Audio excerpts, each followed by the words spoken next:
মহানগৰীত ভূ মাফিয়াৰ সন্ত্ৰাস এইবাৰ সত্তৰ মাটি দখল কৰাৰ চেষ্টা ভূ মাফিয়াৰ বেতকুছিৰ শ্ৰী শ্ৰী জৰাবাৰী শাখা সত্ৰৰ ভূমি দখলৰ চেষ্টা ভূ মাফিয়াৰ বিৰুদ্ধে হাৰাশাস্তিৰ অভিযোগ সত্ৰাধিকাৰৰ ৰাজ্যৰ সত্ৰসমূহৰ বেদখলমুক্ত কৰাৰ চেষ্টা অব্যাহত ৰখাৰ সময়তে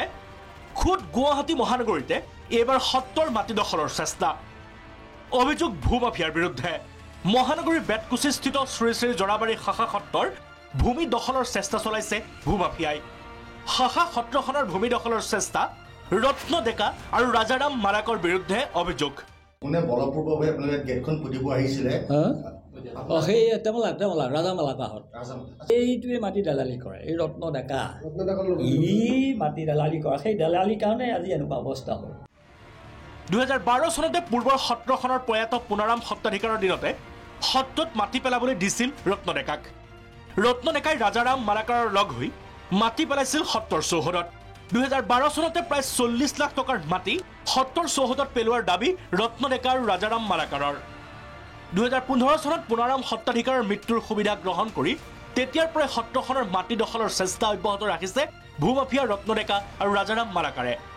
পূৰ্বতে সত্ৰত মাটি পেলোৱাৰ সুবিধা গ্ৰহণ কৰি এতিয়াও সত্ৰৰ ভূমিতে বাস কৰে ৰত্ন ডেকাই এতিয়া সেই ৰক্ষকেই ভক্ষক হৈ বৰ্তমানৰ সত্ৰাধিকাৰ লক্ষীকান্ত আতৈক সত্ৰভূমি দখলৰ বাবে হাৰাশাস্তি কৰাৰ অভিযোগ এই ভূ মাফিয়া ৰত্ন ডেকা আৰু মালাকাৰৰ বিৰুদ্ধে যেতিয়া আৱৰ্জন অধিকাৰ আছিল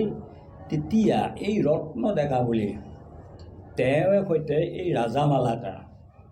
তেওঁৰ সৈতে আনি কথা বতৰা পাতিলে যে আপুনি এই মাটিখিনি পুতি দিয়ক আমি আপোনাক মাটি দিম আমাৰ আগৰ অধিকাৰ বোলা হ'ব বুলি ক'লে হ'ল মাটি পেলালে একে ৰাতিতে পেলালে গ'ল তাৰপাছত তেওঁলোকে ক'লে যে মোক আমাক মাটি দিয়ক ককাই মাটি দিব এটা কথা এইটো সত্ৰৰ মাটি সত্ৰ চলাবৰ কাৰণে দিছে এই মাটিটো আমি কাৰোবাক ব্যক্তিগত দি দিব নোৱাৰোঁ মই কোনো কাগজ লিখি দিব নোৱাৰোঁ কাৰণ দিলে মই জেললৈ যাব লাগিব কেলৈ বিক্ৰী কৰিলে বুলি গতিকে মই বাকী কৰি এইটো মাটি তোমালোকক দিব নোৱাৰোঁ তাকে তেওঁলোকে জোৰ জবজ কৰি এদিন আহি পেলাই লোহাৰৰ গেট পকা পোচ মিস্ত্ৰী চব লৈ আহি সোমাই দিলে সত্ৰখনত পূৰ্বতে মাটি পেলোৱাৰ বাবদ খৰচ হোৱা টকা কিস্তি হিচাপত দিবলৈও ৰাজি সত্ৰৰ কৰ্তৃপক্ষ যাৰ বাবে সত্ৰৰ ভূমি উন্নয়ন পুঁজিৰ বাবে ৰেষ্টুৰেণ্ট চলাবলৈ ভাড়া দিছে সত্ৰ কৰ্তৃপক্ষই তেওঁলোকক আমি পইচাখিনি যি পইচা হয় আমি ঘূৰাই দিম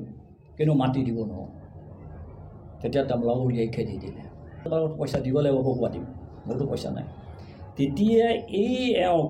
মানে অভিনন্দন বা জনানৰ মই তেওঁলোকক মাতি আনিলোঁ তাতে মোৰে শিষ্য বোলে এনেকুৱা কথা মই মহা বিপদত পৰিছোঁ মই এই পইচা কিন্তু মই ধাৰ মাৰিব লাগিব মোকো পাবাই তোমালোকে ইয়াতে তেওঁলোকে ক'লে আমি ইয়াত নোখোলোঁ বনাওঁ তোমালোকে খোলা তাৰ পৰা আমি যিটো পইচা পাওঁ বা তোমালোকে অলপ আগধন দিবা আমি তেওঁলোকক দি দিম তোমালোকক আমি পইচা একেলগে দিব নোৱাৰোঁ পইচাটো তোমালোকক কিস্তি বাই আমি চেকত দিম পইচা হিচাপেতো দিব নোৱাৰোঁ চেকত দিম তেওঁলোকে চেকত পইচা নলয় এনেদৰে খুদ মহানগৰীতে সত্ৰৰ ভূমি দখলৰ চেষ্টা ভূ মাফিয়াৰ